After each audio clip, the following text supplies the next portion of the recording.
1+2। आज का टॉपिक हमारा speech, language and communication disorder.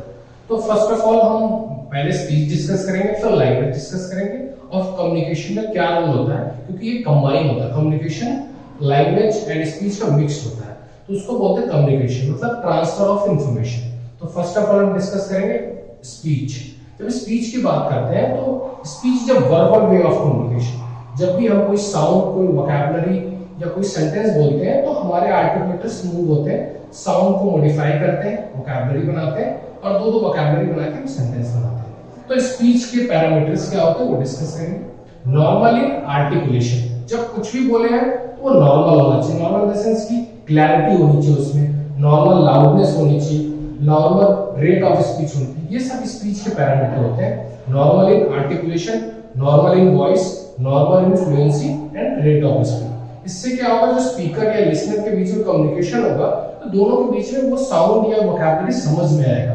तो पहला इसमें होता है मिस आर्टिकुलेशन। मिस आर्टिकुलेशन में क्या होता है कि जो साउंड हम बोलना चाहते हैं उसकी जगह दूसरा साउंड निकलता है। सपोज जो बाइलेबियल साउंड है जो लिप से निकलते हैं, मा, पा, ब, फ, ये स्पीच साउंड क्लियर है। अगर मैं माँ को जगह बा बोलूं तो वो मिस आर्टिकुलेशन हो गया। मैं बोलना चाह रहा हूं मम्मा और निकलता बब्बा, तो वो मिस आर्टिकुलेशन हो गया। मतलब जो साउंड हम बोलना चाह रहे हैं उसकी जगह दूसरा साउंड हो गया, उसको बोलते हैं मिस आर्टिकुलेशन। ये 3 टाइप के होते हैं, प्री, मिड, लास्ट। कभी कभी क्या होता है, वोकैबुलरी की स्टार्टिंग में बच्चे को जो साउंड बोलना है वो प्रॉब्लम करता है कि वो एक्चुअल साउंड ना बोल के दूसरा साउंड बोलता है। कभी कभी वोकैबुलरी के बीच में वो साउंड आता है, मटर हो गया, मटर, तो बीच में ट आ रहा है, मतर बोल दिया उसने, तो वो ट की जगह ता बोल दिया, तो उसको मिड साइड में मिस आर्टिकुलेशन हो गया। और कभी कभी फाइनल स्टेज मतलब लास्ट में मटर, रा की जगह मटर की जगह मटक बोल दिया, तो रा की जगह का बोल दिया, तो ये लास्ट में हो गया। तो प्री, मिड, लास्ट तीनों लेवल पे हम जज करेंगे, इसको बोलते हैं मिस आर्टिकुलेशन। जब मिस आर्टिकुलेशन की प्रॉब्लम होती है तो जनरली पेरेंट्स, प्रोफेशनल से कहते हैं कि बच्चा क्लियर नहीं बोलता है, जबकि प्रॉब्लम है मिस आर्टिकुलेशन की, जो साउंड बोलना चाहिए वो साउंड नहीं बोल रहा है। तो असेसमेंट जब उसका करते हैं तो बच्चे का असेसमेंट होगा तो उसमें देखा जाएगा कि वो किस किस फोनीम्स में दिक्कत आ रही है। तो वो एक लंबा प्रोसेस होता है असेसमेंट का, इसमें बाइलेबियल, लेजर, बीनर, डेंटल, ये प्रोफेशनल का काम है। तो बेसिकली मेरा जो कंक्लूजन है कहने का कि जो मिस आर्टिकुलेशन होता है उसमें हम किसी साउंड या वोकैबुलरी में जो साउंड स्टार्ट है, मिड में है या लास्ट में, उसको गलत बोलते हैं। तो उसके लिए जो हमारा थेरेपी यूज होता है, improve articulation, manner of articulation, इसको करेक्ट करने के लिए जो थेरेपिस्ट यूज करते हैं नॉर्मल इन, मतलब वो साउंड को हमें करेक्ट कैसे करना है, तो उसको explain the origin of phonemes. जो साउंड गलत बोल रहा है उसका एक ओरिजिन होता है, जैसे मैंने बताया बाइलेबियल का तो लिप ओरिजिन होता है। जैसे बहुत बच्चे बाय को क्या बोलते हैं, आई, तो ब की जगह आ रहा है, दैट्स मीन कि उसके लिए लिप कोऑर्डिनेशन एक्सरसाइज करानी होगी और उसको ब का साउंड का इमिटेशन कराना होगा, रिपीटेशन करवाना होगा।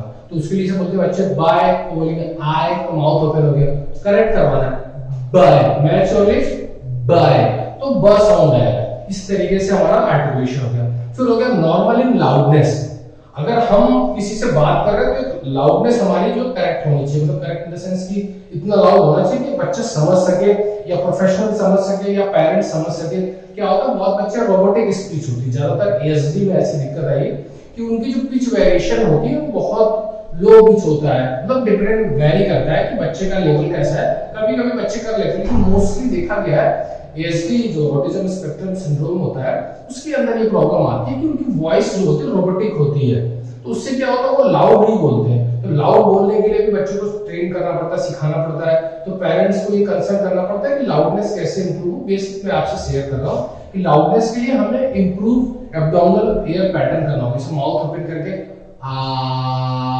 ये एक्सरसाइज कराएंगे तो हमारी लाउडनेस इंप्रूव। इससे क्या होगा, वोकल कॉर्ड जो हमारा voice box, vocal cord, abdominal air यहाँ पे जाए, तो उससे फिर उनकी जो मैकेनिज्म, जो आम भाषा में क्या है कि जब आवाज के लिए हमें एयर अच्छा मिलेगा तो हम लाउड बोलेंगे। अगर मैं एग्जांपल दूं कि मुझे बहुत तेज बोलना हो तो हमने क्या किया, एब्डोमिनल एयर ज्यादा यूज किया। तो ये हम करते हैं phonetic exercise, improve phonetic duration और लाउडनेस। दोनों चीजें इसके मतलब सिक्के के दोनों पहलू हैं अगर आम भाषा में कहते हो। तो लाउडनेस इंप्रूव करने के लिए या फोनेटिक ड्यूरेशन हम इंप्रूव करते हैं तो इससे हमारी क्लैरिटी और लाउडनेस दोनों इंप्रूव होता है। उसके लिए मैंने वही बताया कि जो हम एक्सरसाइज कर सकते हैं माउथ ओपन करके हमें वोकल कॉर्ड का जो ये वॉइस बॉक्स है इसको ज्यादा एयर देना होगा, जो एक आम भाषा में मैं आपको बताना चाह रहा हूँ। तो इसके लिए हमें हेड यहाँ रख के ये करेंगे तो हमारा ये लाउडनेस इंप्रूव होगा। और अगर लाउडनेस तब भी नहीं इंप्रूव हो रहा है तो गो फॉर ईएनटी, आप ईएनटी से कंसल्ट कर सकते हैं, क्योंकि बहुत लोगों को ब्रोंकाइटिस, साइनोसाइटिस, अस्थमा की प्रॉब्लम होती है बच्चों को। ये मे भी हो सकता है, मे भी नहीं हो सकता, तो ईएनटी से आप कंसल्ट करेंगे तो वो आपको ज्यादा बेटर गाइड कर पाएंगे। बेसिकली अगर स्पीच में बात की जाए, स्पीच प्रोफेशनल से बात की जाए, तो हमें बस वही होता है एब्डोमिनल एयर को मैक्सिमम यूज करना है वोकल कॉर्ड पे। जब ज्यादा एयर हमें चाहिए, लाउड बोलना होगा, तो हमारा जो ब्रीदिंग पैटर्न है और जो हमें बोलने का तरीका वो हैंड यहाँ है कि आ ई ऊ, पहले साउंड पे हम तेज बोलने का काम करेंगे और इंकरेज करेंगे बच्चों को लाउड बोलने। Hostel facility available for children with special needs, autism, learning disability, intellectual disability, Down syndrome and other disorders at Holy Heart Special School in Dwarka Mode, Delhi. Learning today, leading tomorrow. Normal boy, अब normally fluency होनी चाहिए। Fluency में क्या होता है कि बहुत बच्चे इनिशियली प्री स्टेज में, जैसे जब 3 से 5 साल के बीच में जब बच्चे लर्न करते हैं सेंटेंस फॉर्मेशन, तो उसमें बहुत बच्चों के पेरेंट्स से कंसर्न आता है कि सर ये अटक जाता है या फिर ये कवर तो नहीं कर रहा है, तो उसके लिए बोलते हैं फ्लुएंसी का। उसमें क्या होता है, आइडियल रेट ऑफ स्पीच के हिसाब से हमें कम्युनिकेट करना चाहिए, जो होता है 80 to 180 वर्ड पर मिनट। तो उसमें क्या होता है, बच्चा क्या होता है फटाफट बोलना चाहता है, या फिर कुछ टफ वोकैबुलरी आ गई, जैसे अम्ब्रेला हो गया, ग्रेप्स हो गया, तो मुझे ग्रेप्स दे दो, मुझे एप्स दे दो बोल देता है, मुझे अम्ब्रेला दे दो। तो इस तरीके का पैटर्न हो जाता है, तो उसके लिए घबराने की कोई जरूरत नहीं। उसको बच्चे को बोलना रिड्यूस रेट ऑफ स्पीच। उसमें क्या होगा, एक वोकैबुलरी के बाद दूसरी वोकैबुलरी में हमें थोड़ा टाइम लेना है। जैसे सपोज माय नेम इज विकास त्रिपाठी, तो जनरली हम ऐसा टॉक नहीं करते हैं, इसीलिए क्या होता है क्योंकि हम मैच्योर है, हमने चीजों को ज्यादा अच्छे से लर्न कर लिया है। बच्चों में क्या होता है कि वो जल्दी से बोलना चाहते हैं, तो जो उनके आर्टिकुलेटर्स हैं वो जल्दी मॉडिफाई नहीं कर पाते। जैसे अगर मुझे भी बोलना पड़े कच्चा पापड़ पक्का पापड़, तो फास्ट में नहीं कर पाऊंगा, क्योंकि टंग मूवमेंट जो है बहुत जल्दी जल्दी इसको साउंड को प्रोड्यूस करना होता है, वोकैबुलरी बनाना होता है। तो बच्चों के साथ भी यही होता है, क्योंकि उनके आर्टिकुलेटर्स डेवलप तो होते हैं, लेकिन इतने नहीं कि फटाफट साउंड को करें। सारे बच्चों में नहीं होता, मोस्टली 10%, 6%, अलग अलग लोगों का अलग अलग सर्वे है। तो प्री स्कूलिंग एज में ये होता है। तो उसके लिए फ्लुएंसी में हमें करना क्या है, रिड्यूस रेट ऑफ स्पीच, बच्चे को आराम आराम से बुलवाना है। और दूसरा वही फोनेटिक एक्सरसाइजेस करानी है, जैसे आ ई ऊ। इसमें क्या करना है कि हमें देखना बच्चे का जो सांस कितनी देर तक होता है। फोनेटिक ड्यूरेशन बच्चों में 10 सेकंड होता है, एडल्ट में 15 सेकंड होता है। तो एटलीस्ट बच्चा 10 सेकंड तक सांस रोक पाए या नहीं, अगर वो रोक लेता है तो दैट्स मीन कि उसका ब्रीदिंग पैटर्न ठीक है। फिर हमें क्या वोकैबुलरी पे फोकस करना है कि वोकैबुलरी के बाद दूसरी वोकैबुलरी जब वो बोले, मतलब सेंटेंस में टॉक करें, तो एक वोकैबुलरी के बाद दूसरी वोकैबुलरी थोड़ा सा गैप मेंटेन रहे, वेट करके बोले, तो इससे क्या होगा, क्लैरिटी उनकी इंप्रूव होगी। फिर हमारा आता है कि जब नॉर्मल स्पीच क्या होती है, नॉर्मल इन आर्टिकुलेशन, नॉर्मल इन लाउडनेस, नॉर्मल इन फ्लुएंसी। तो ये सारी चीजें स्पीच में कवर होती है कि जो हमें बोलने की पॉइंट ऑफ व्यू से। अब हम बात करते हैं लैंग्वेज। तो लैंग्वेज क्या होता है कि वो वर्बल भी हो सकता है, नॉन वर्बल भी हो सकता है। वर्बल मतलब स्पीच, हम बोल के भी अपनी चीजें एक्सप्रेस कर सकते हैं, या फिर बिना बोले, जैसे बाय में हमने सिंबल दिया, बिना बोले भी कर दिया तो लोग समझ गए। तो language is both verbal and non verbal, बिना बोले भी सिंबल, जेस्चर, तो ये भी लैंग्वेज का पार्ट होता है। तो लैंग्वेज के जो पैरामीटर होते हैं वो उसको मैं अब थोड़ा डिस्कस करना चाहूंगा। एक होता है phonology, syntax, semantic, pragmatic. Phonology में क्या होता है कि जब हम किसी फोनिम्स के बारे में सोचते हैं, सपोज बच्चा को अल्फाबेट पता है A to Z, लेकिन अगर उससे पूछा जाए D फॉर, तो बच्चे ने आंसर दिया D फॉर डॉग, और D कहां है तो बच्चे ने D आइडेंटिफाई कर लिया। तो दैट्स मीन कि फोनोलॉजिकल डेवलपमेंट हो रहा है। मतलब अब डिपेंड करता है कि एज वाइज करना है, तो ये प्रोफेशनल ज्यादा अच्छे से आपको गाइड कर पाएंगे, बता पाएंगे, क्योंकि एज वाइज जो डेवलपमेंट होता है ये बड़ा माइलस्टोन क्रिटिकल होता है कंपैरिजन एक कॉमन पर्सन के हिसाब से। तो फोनोलॉजिकल डेवलपमेंट में क्या होता है कि स्टडी ऑफ फोनीम्स, बच्चा फोनीम्स को आइडेंटिफाई करे और उसको वर्बल जब बोले समझ भी जाए। लैंग्वेज मतलब आम भाषा में समझ, हम जो बात कर रहे हैं या जो हमें कमांड या इंस्ट्रक्शन दिए जा रहे हैं वो हम समझ रहे हैं और उसके अकॉर्डिंग हम अपना एक्सप्रेस कर रहे हैं, चाहे वर्बल चाहे नॉन वर्बल, तो वो हमारा लैंग्वेज में काउंट होता है टोटली। और ये लैंग्वेज मैच्योरिटी और अंडरस्टैंडिंग पे डिपेंड करता है। स्पीच के लिए तो हम बच्चों को बार बार रिपीटेशन से चीजें सिखा देंगे, लेकिन लैंग्वेज में कॉमन सेंस, अंडरस्टैंडिंग और आईक्यू भी इन्वॉल्व हो जाता है। इसलिए बहुत पेरेंट्स कंसर्न करते हैं कि सर स्पीच तो इसकी ठीक है, हमारी सारी चीज को रिपीट कर लेता है, लेकिन खुद से नहीं बोलता, खुद से हमें नीड नहीं बताता कि मुझे पानी चाहिए, मुझे बॉल चाहिए या मुझे बाहर जाना है। वो देखना पड़ेगा बच्चे का लेवल कैसा है। कुछ बच्चे एजुकेबल होते हैं तो उनको जो प्रोफेशनल लैंग्वेज थेरेपी देते हैं तो वो थोड़ा थोड़ा अपना अचीव करते रहते हैं, मतलब उस चीज को समझते हैं, वर्क करते हैं। लेकिन जो ट्रेनेबल चाइल्ड है उनके लिए थोड़ा लैंग्वेज पे थेरेपिस्ट वर्क करते हैं तो उनकी जो डेवलपमेंट या जो ग्रोथ होती है वो बहुत धीरे धीरे होती है। तो पैनिक ना हो, टेक टाइम, आराम से थेरेपिस्ट के साथ एक रेपो बनाए, बच्चे के साथ रेपो बनाए और काम डाउन होके उस चीजों को प्रोफेशनली वे में समझे कि लैंग्वेज में हमें आईक्यू का रोल होता है। अगर 5 साल से बच्चा है तो डीक्यू का रोल मतलब इन द सेंस कि अगर मैं किसी को ट्रेनिंग दे रहा हूँ, अगर अच्छा लेवल है, अच्छा आईक्यू है तो वो जल्दी सीखेगा। एक चीज मैं और ऐड करना चाहूंगा, इंटरेस्ट। सबसे बड़ी बात होती है कि प्रोफेशनल तो इंटरेस्ट दिखाएगा, पेरेंट्स भी इंटरेस्ट दिखाएंगे। बच्चा क्या होता है जब अर्ली एज मतलब 4 to 5 या 3 उसको इंटरेस्ट नहीं होता इन चीजों में, क्योंकि उसको चैलेंजेस फेस करने होते हैं, उसको सिखाया जाता है कि लैंग्वेज में कैसे डेवलप करना। तो कोशिश करें कि क्रिएटिव बनाए, उसको इंटरेस्ट डेवलप करें। और ये बड़ा मतलब कहते हैं बहुत ही लार्ज स्केल पे उसको इंटरेस्ट क्रिएट करना है, क्योंकि जब प्रोफेशनल आपके पास विजिट करेंगे, आप सेंटर्स पे जाएंगे तो 2-3 हफ्ते में या 4 जा सकते हैं, मैक्सिमम आप 5 जा सकते हैं, लेकिन बाकी टाइम बच्चा आपके पास है। तो उसके लिए आपको बार बार कमांड फॉलो कराएं, उसको इंस्ट्रक्शन दें कि चलो बाथरूम में जाओ, किचन में जाओ, बालकनी में जाओ, स्टेयर्स पे जाओ। तो जो कमांड आप देंगे तो कमांड को बच्चा फॉलो करेगा तो रिसेप्टिव स्किल्स इंप्रूव होगी। जब रिसेप्टिव स्किल्स इंप्रूव होगी तो अंडरस्टैंडिंग आएगी, तभी तो उस चीज को कर रहा है। तो थेरेपिस्ट पे बहुत ज्यादा डिपेंड ना रहे लैंग्वेज पॉइंट ऑफ व्यू की बात करें। मैं ऐसा नहीं कह रहा हूं कि आप अपने बेस पे करें, थेरेपिस्ट का ओपिनियन ले और आप भी साइमल्टेनियसली काम करें। और रिजल्ट जो है वो वन डे प्रोसेस नहीं, ये बहुत धीरे धीरे जैसे अगर हमें किसी ट्री को लगा रहे हैं तो वो बड़ा होगा, फल आएंगे, सारा प्रोसेस में टाइम टाइम।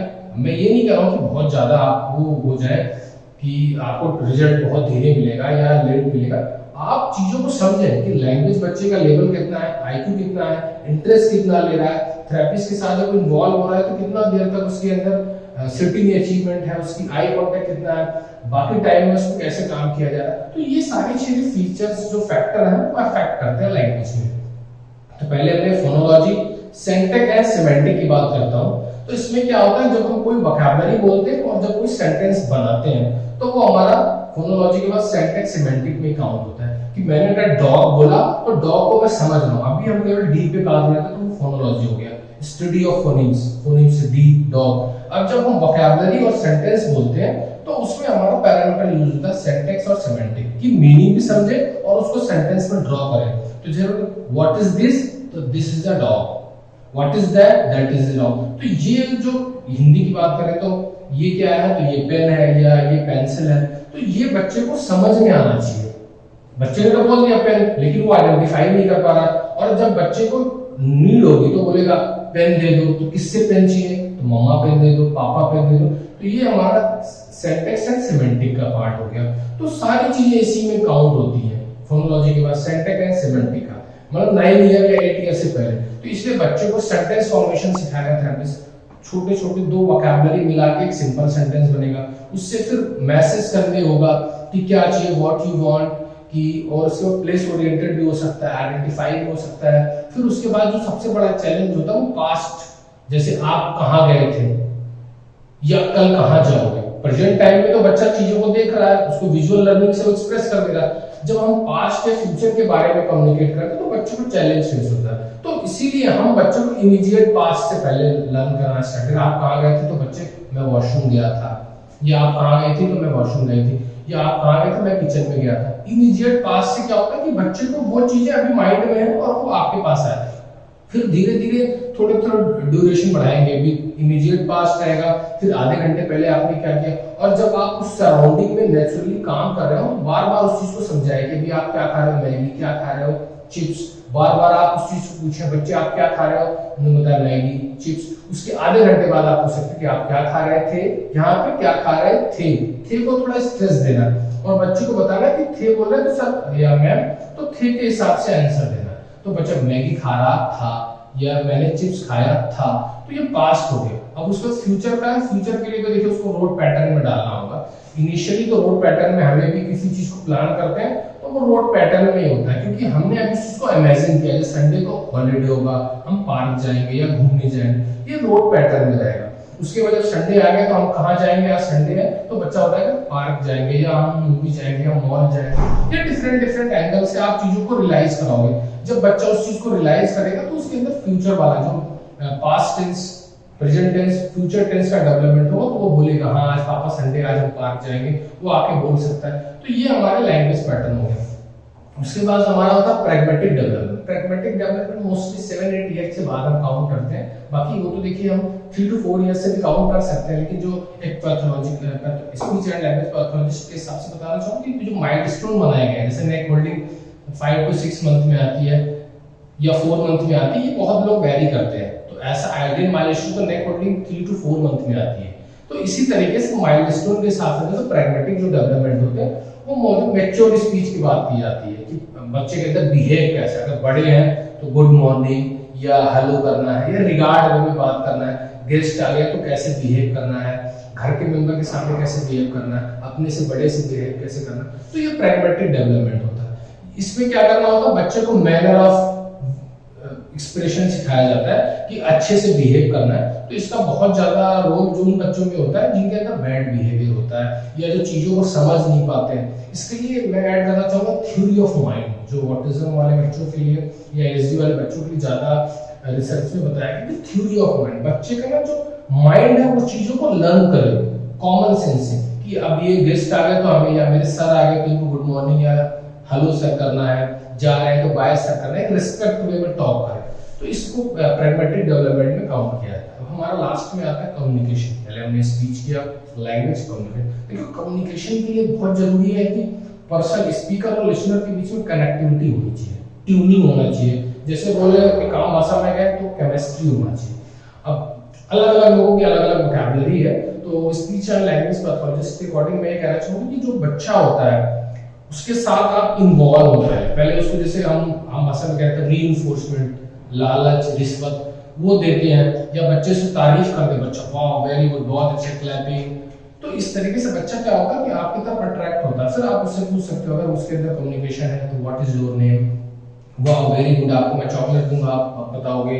तो इस तरीके से चीज हम रेपो बिल्डअप करें, पहले रेपो बिल्डअप करें देन कम्युनिकेट करें। और पेरेंट्स से ये कहो कि उनके बीच में हेल्दी कन्वर्सेशन होना चाहिए। जैसे मान लीजिए कोई गेस्ट आ रहा है या कोई और भी उनके नोन टू आ रहा है, तो पहले बच्चों को ऑफर करें कि बच्चा आप उनके पास बैठे और उनसे कहें कि वो उनके साथ पॉजिटिव वेव्स में, मतलब इन द सेंस कि एक रिगार्ड वे में, हेलो कैसे हुआ, कुछ चॉकलेट दिया, कुछ, मतलब बहुत पेरेंट्स कहेंगे कि चॉकलेट तो हम नहीं देते हैं क्योंकि हाइपर हो सकते हैं। तो ऐसा एएसडी के अंदर होता है, एडीएसडी वाले बच्चों के चॉकलेट इन द सेंस की रीइंफोर्समेंट की बात की जा रही है। चॉकलेट भी दे सकते हैं, चिप्स दे सकते हैं, लेकिन ये आप काउंट कीजिएगा कि आपके प्रोफेशनल ओटी या स्पीच एंड लैंग्वेज पैथोलॉजिस्ट या साइकोलॉजिस्ट या स्पेशल एजुकेटर अगर आपको कह रहे हैं कि चॉकलेट नहीं देना, तो आप एग्री करें मुझसे। मैं बस एक कॉमन ओपिनियन की बात कर रहा हूँ, जैसे हेयरिंग इम्पेयर्ड भी हो सकते हैं, डाउन सिंड्रोम भी हो सकते हैं।